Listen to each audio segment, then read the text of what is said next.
കോൺഗ്രസ് രാഷ്ട്രീയത്തിൽ ചിലതൊക്കെ നടക്കുന്നുണ്ട്. മുഖ്യമന്ത്രി സ്ഥാനാർത്ഥി ആരാകും എന്ന ചർച്ച നേരത്തെയുണ്ട് കോൺഗ്രസിൽ.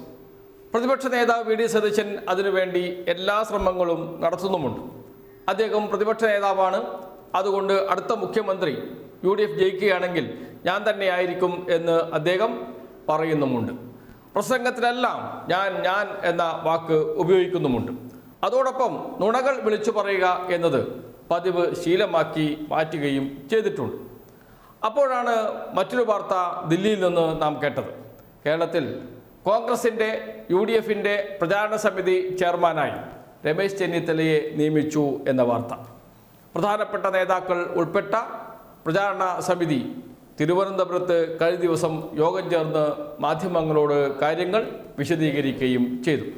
അതിലേറ്റവും പ്രധാനപ്പെട്ട വിഷയം, കേരളം ഇപ്പോൾ ചർച്ച ചെയ്യേണ്ട വിഷയം രമേശ് ചെന്നിത്തല ഉയർത്തിയത് കിഫ്ബിയുമായി ബന്ധപ്പെട്ടാണ്.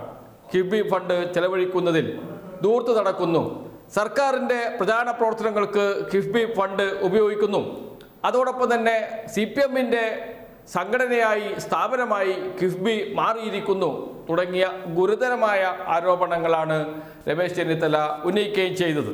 അതേസമയം ഹൈക്കോടതിയിൽ നിന്ന് കിഫ്ബിക്കും സർക്കാരിനും കനത്ത തിരിച്ചടി നേരിടുകയും ചെയ്തു. കിഫ്ബി ഫണ്ട് ഉപയോഗിച്ചുകൊണ്ടാണ് സർവേ നടത്താൻ, സർക്കാരിൻ്റെ പ്രവർത്തനങ്ങളെക്കുറിച്ച് സർവേ നടത്താൻ സർക്കാർ തീരുമാനിച്ചത്. അതിനുവേണ്ടിയുള്ള എല്ലാ ഒരുക്കങ്ങളും നടത്തുകയും ചെയ്തിരുന്നു. അതിൽ വലിയ തിരിച്ചടി ഹൈക്കോടതിയിൽ നിന്ന് നേരിട്ടു. കിഫ്ബി ഫണ്ട് ഉപയോഗിച്ചുകൊണ്ട് അത്തരമൊരു സർവേ നടത്തുന്നത് ശരിയല്ല എന്നും ആ പദ്ധതി റദ്ദാക്കുകയും ചെയ്യുന്നു എന്ന് ഹൈക്കോടതി പറഞ്ഞു. കനത്ത തിരിച്ചടിയാണ് ലഭിച്ചത് സർക്കാരിന്. അതേ ദിവസമാണ് രമേശ് ചെന്നിത്തല കിഫ്ബി ഫണ്ടുമായി ബന്ധപ്പെട്ട ആരോപണം ഉന്നയിക്കുന്നത്. ആരോപണത്തിന് കിഫ്ബിയുടെ അധികൃതർ മറുപടി പറയുകയും ചെയ്തിട്ടുണ്ട്. ഇന്ന് ചില മാധ്യമങ്ങളിൽ അത് സംബന്ധിച്ച് വാർത്ത വരികയും ചെയ്തു. എന്നാൽ പ്രശ്നം അവിടെയല്ല. കോൺഗ്രസിനകത്ത് ഒരു പുതിയ നീക്കങ്ങൾ നടക്കുന്നു എന്ന് പറയാതിരിക്കാൻ കഴിയില്ല. പ്രചാരണ സമിതി ചെയർമാൻ എന്നത് ചെറിയ സ്ഥാനമല്ല. അതോടൊപ്പം തന്നെ രമേശ് ചെന്നിത്തലയ്ക്ക് വിവിധ സാമൂഹ്യ വിഭാഗങ്ങളുമായുള്ള ബന്ധം അത് ചെറിയ കാര്യമല്ല. മുസ്ലിം സമുദായവുമായും സമുദായ നേതാക്കളുമായുള്ള ബന്ധം, ഹിന്ദു സംഘടനകളുമായി പ്രത്യേകിച്ച് NSSുമായി ഉള്ള ബന്ധം, വി ഡി സതീശനെതിരെ കടുത്ത നിലപാട് സ്വീകരിക്കുന്ന ആളാണ് NSSന് ജനറൽ സെക്രട്ടറി. അവിടെയാണ് രമേശ് ചെന്നിത്തല NSSന് സ്വീകാര്യനാകുന്നത്. SNDPക്കും സ്വീകാര്യനാണ് രമേശ് ചെന്നിത്തല. അദ്ദേഹം മത്സരിക്കുന്ന ആലപ്പുഴ ജില്ലയിൽ SNDPക്ക് നല്ല സ്വാധീനമുണ്ട്. അവിടെ അദ്ദേഹത്തിന് മണ്ഡലത്തിൽ മാത്രമല്ല, അദ്ദേഹം വിചാരിച്ചാൽ ജില്ലയിൽ മൊത്തം SNDP പ്രവർത്തകരുടെ പിന്തുണ നേടിയെടുക്കാൻ കഴിയും രമേശ് ചെന്നിത്തലയ്ക്ക്. അത് എല്ലാവർക്കും ബോധ്യപ്പെട്ട കാര്യം തന്നെയാണ്. അതോടൊപ്പം മുസ്ലിം സമുദായ നേതാക്കളുമായി അടുത്ത ബന്ധമാണ്.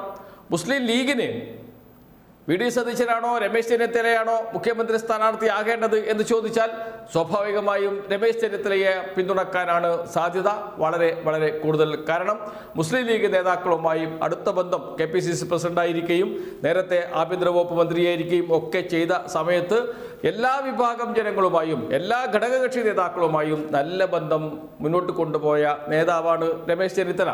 അതുകൊണ്ട് തന്നെ അദ്ദേഹത്തിനെ പ്രചാരണ സമിതി ചെയർമാനാക്കി ഹൈക്കമാൻഡ് നിയമിച്ചതിൽ കൃത്യമായ ഒരു രാഷ്ട്രീയ നീക്കമുണ്ട്.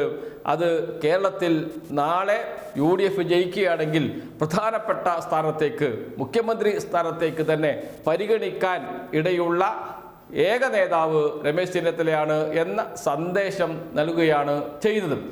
അതോടൊപ്പം അദ്ദേഹം രാഷ്ട്രീയ പ്രശ്നങ്ങളിൽ ശക്തമായി ഇടപെടാൻ തുടങ്ങുകയും ചെയ്തിട്ടുണ്ട്. അദ്ദേഹം കഴിഞ്ഞ ദിവസം നടത്തിയ വാർത്താ സമ്മേളനം അത് വലിയ ചലനമാണ് ഉണ്ടാക്കിയത്. കിഫ്ബിയെ സംബന്ധിച്ചും കിഫ്ബി ഫണ്ട് ഉപയോഗിച്ച് സർക്കാർ നടത്തുന്ന പ്രവർത്തനങ്ങളെക്കുറിച്ചുമൊക്കെ ഉയർന്നു വന്ന ആരോപണങ്ങൾക്ക് വലിയ രാഷ്ട്രീയ പ്രാധാന്യം ലഭിക്കുകയും ചെയ്തിട്ടുണ്ട്.